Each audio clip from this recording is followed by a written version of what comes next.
अस्सलाम वालेकुम। इहदिना सिरातल मुस्तक़ीम। तव्हां ॾिठो आहे त आम तौर ते माण्हू सख़्तु महिनत करण खां डिॼंदा आहिनि, लहराईंदा आहिनि, परेशान थी वेंदा आहिनि। जॾहिं बि उनखे महिनत करण लाइ चयो वेंदो आहे त हू शॉर्टकट ॻोल्हींदा आहिनि या अहिड़ो रस्तो ॻोल्हींदा आहिनि जेको कॾहिं बि उन्हनि खे उन ई जॻह ते या कामयाबीअ ते न पहुचाईंदो आहे जेका हू चाहींदा आहिनि। नतीजो छा निकिरंदो आहे? तव्हां ॾिठो आहे त अक्सर करे उहे माण्हू ई मायूसी फैलाईंदा आहिनि जेके पाण नाकाम थी चुका हूंदा आहिनि। यानी पहिरियों त उन्हनि या त महिनत न कई हूंदी आहे या जेकॾहिं उन्हनि महिनत कई हूंदी आहे त उन लेवल जी न कई हूंदी आहे जंहिं लेवल ते कामयाबी जी ज़रूरत पवंदी आहे या कामयाबी हासिलु करण लाइ ज़रूरी हूंदी आहे। तव्हां हिकिड़ो पाण खे कॾहिं बि गौर कयो आहे, पाण ते कॾहिं सोचियो आहे इहो त जॾहिं तव्हां कंहिं लेवल ते पहुचंदा आहियो या कंहिं हिसे ते पहुचंदा आहियो त उन खां पोइ तव्हां मथीं स्टेज या स्टैंडर्ड ते पाण ई ॼाण ई पहुची वेंदा आहियो।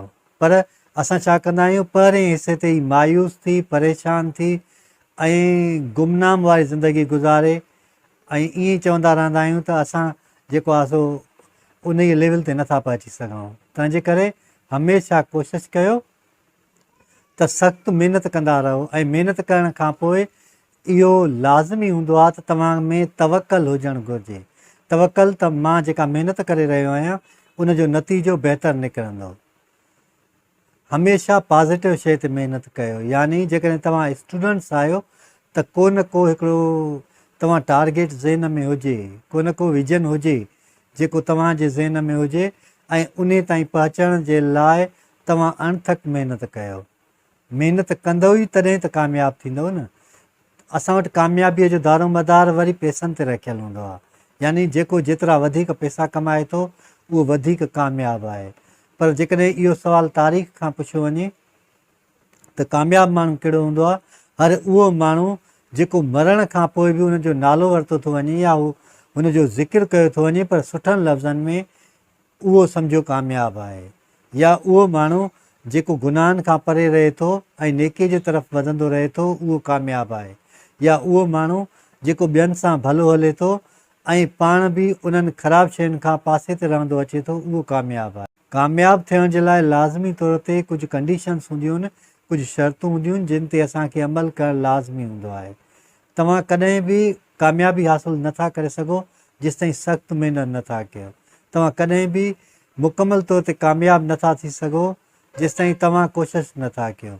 अक्सर माण्हू कामयाबु त थी वेंदा आहिनि पर जॾहिं कामयाबी वारे लेवल ते पहुचंदा आहिनि त उते उहे टिकी न सघंदा आहिनि, उहे बीह न सघंदा आहिनि। छो जो जंहिं जॻह ते हू पहुचणु चाहींदा आहिनि उन जे लाइ खोड़ अहिड़ा तरीक़ा हूंदा आहिनि जेके नेगेटिव हूंदा आहिनि या ख़राबु हूंदा आहिनि ऐं उते माण्हू पहुतल हूंदा आहिनि ऐं उहे उन्हनि खे उन जॻह ते सुकून सां बीहणु न आहिनि ॾींदा। कामयाबी हासिलु करण खां वधीक उन ई ते बीहणु ॾुखियो हूंदो आहे। कामयाबी त हर को माण्हू हासिलु करे वेंदो आहे पर जॾहिं उन लेवल ते पहुचंदो आहे त उन लेवल ते पहुचण खां पोइ हुन में स्टेबिलिटी न रहंदी आहे। उहा स्टेबिलिटी क़ाइमु करण जे लाइ या मुस्तक़िल मिज़ाजी क़ाइमु करण जे लाइ माण्हूअ खे मथिएं लेवल वारे माण्हूअ जी ऐं हेठिएं लेवल वारे माण्हुनि जी ज़रूरत पवंदी आहे।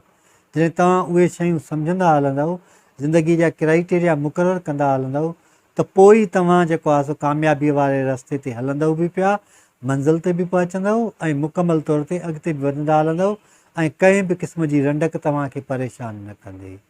जेकॾहिं तव्हांखे रंडक परेशान थी करे त यकीन कयो तव्हां तरक़ी करे रहिया आहियो। जेकॾहिं तव्हांखे का रंडक नथी अचे ऐं तव्हां बसि हलंदा हलो था पिया, पक ॼाणो त तव्हां या त ग़लति रस्ते ते आहियो या मुनाफ़क़त वारे रस्ते ते आहियो। छो जो उन माण्हूअ खे कंहिं बि क़िस्म जी रंडक न ईंदी आहे, रुकावट न ईंदी आहे।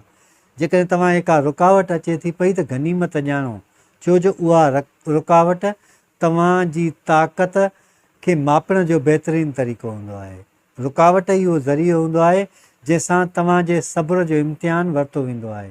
रुकावट ई उहो बहितरीनु रस्तो हूंदो आहे जंहिंसां तव्हांजी सघ जी ख़बर पइजी सघंदी आहे ऐं इहा बि ख़बर पइजी सघंदी आहे त तव्हां केतिरो परे ताईं वञी सघो था।